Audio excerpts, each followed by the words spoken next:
Garden TV with Thomas Hobbs. Welcome. Thank you. Hi. So I was reading a little bit about your bio, and it says you were born obsessed with plants. Tell me about that. Totally. I was born obsessed with plants. Before grade 1, I was trying to make cuttings. I had this weird instinct to propagate plants. I studied plants very young. My mom bought me a set of botanical encyclopedias when I was 6. Wow. I had a greenhouse by grade 6, and I was selling plants, and I've just never looked back. Wow. So Yeah. that was just, what was that, do you think? What did your mother say? Did she say, no? Breech birth.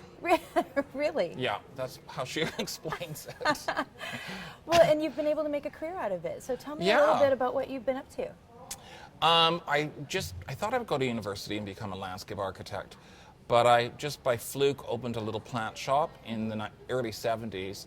Then I made it into a florist, and I was really good at that, and I became the florist in Vancouver.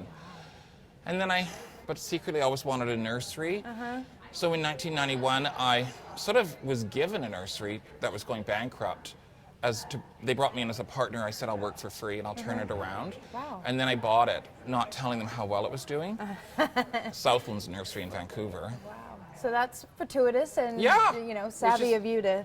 Well, I think if you follow your intuition and your dreams, it's like Oprah says, it'll come.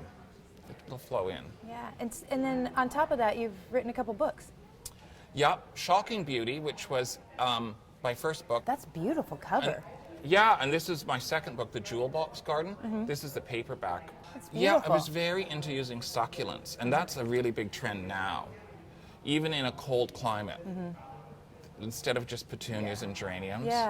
They cost about the same, and if you want to, you can bring them in for the winter and hang on to them. Good. So it's still a big trend. Well, and that gets me into, because I know we don't have a lot of time here, but that gets me into a tip.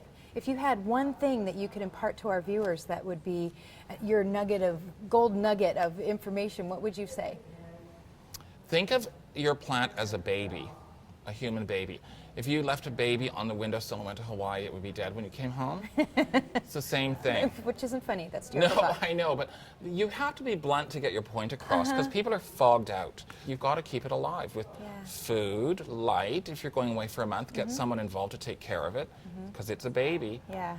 And that's how you get them to stay alive. Yeah, that makes sense. You have to. Good advice. Well, thank you so much. I'd you're love to sit welcome. here and talk a little bit longer, but I know you have to go.